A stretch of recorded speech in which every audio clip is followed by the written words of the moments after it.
Perkenalkan, nama saya Jennifer Kristania Kewas dari kelas 1B di 4 Teknik Konstruksi Jalan dan Jembatan.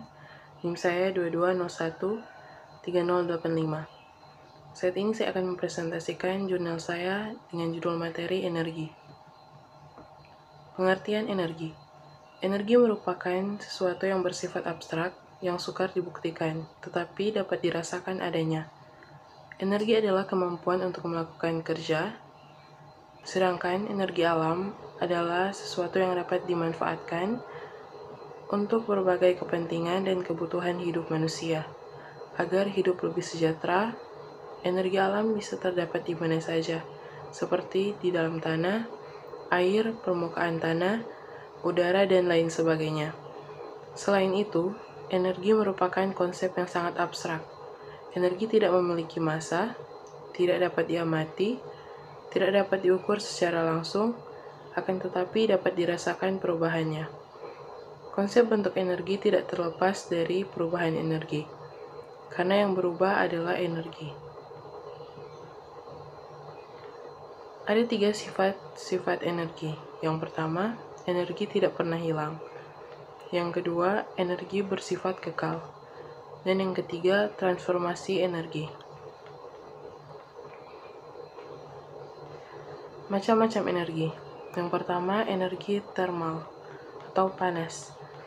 Energi termal merupakan bentuk energi dasar, yaitu semua energi yang dapat dikonversi secara penuh menjadi energi panas. Sebaliknya, pengonversian dari energi termal ke energi lain dibatasi oleh hukum termodinamika kedua. Yang kedua, energi cahaya. Energi cahaya adalah energi yang dihasilkan oleh benda-benda yang dapat memancarkan cahaya. Cahaya merupakan energi yang berbentuk gelombang elektromagnetik yang kasat mata dengan panjang gelombang sekitar 380 sampai 750 nm. Yang ketiga, energi listrik. Energi listrik adalah energi yang ditimbulkan oleh benda yang bermuatan listrik.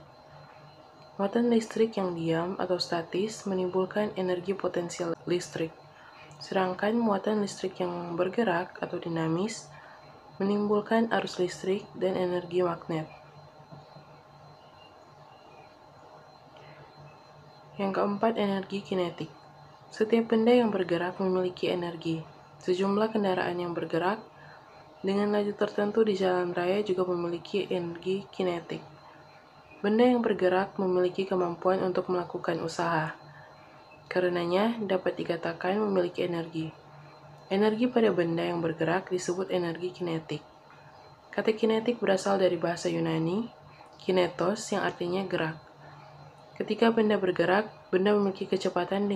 Dengan demikian, kita dapat menyimpulkan bahwa energi kinetik merupakan energi yang dimiliki benda bergerak atau memiliki kecepatan. Keempat, energi potensial. Secara umum, energi potensial diartikan sebagai energi yang tersimpan dalam sebuah benda atau dalam keadaan tertentu.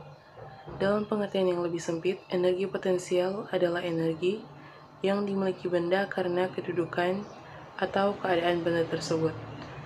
Energi potensial terbagi menjadi 2, yaitu energi potensial gravitasi dan energi potensial pegas. Energi potensial gravitasi, energi yang dimiliki suatu benda karena kedudukannya atau ketinggiannya terhadap suatu bidak acuan.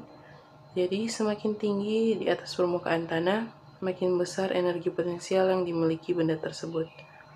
Yang kedua, energi potensial pegas. Energi potensial pegas berhubungan dengan benda-benda elastis, misalnya pegas.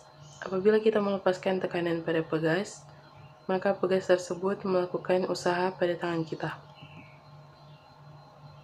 Dan yang terakhir, energi bunyi. Energi bunyi adalah suatu getaran yang bisa menghasilkan suara. Energi bunyi berkaitan dengan berbagai kemampuan yang terjadi karena adanya pengaruh bunyi. Jadi, sumber-sumber energi bunyi itu tidak semata-mata berasal dari alat musik saja. Apabila terdapat dua buah benda yang bergesekan atau bertabrakan, maka akan menghasilkan suara yang dapat didengar. Kesimpulan, Energi adalah suatu kerja yang dapat dilakukan oleh gaya tertentu seperti gravitasi, elektromagnetik, dan sebagainya. Energi terdiri dari berbagai macam jenis dan bentuk, antara lain energi panas, cahaya, listrik, kinetik, potensial, bunyi, dan lain-lain. Lebih khusus lagi, energi kinetik adalah energi yang dimiliki benda karena gerakannya atau kecepatannya. Sedangkan energi potensial adalah energi yang dimiliki suatu benda karena kedudukan atau keadaan benda tersebut. Yang terakhir, daftar pustaka. Sekian presentasi saya ucapkan terima kasih.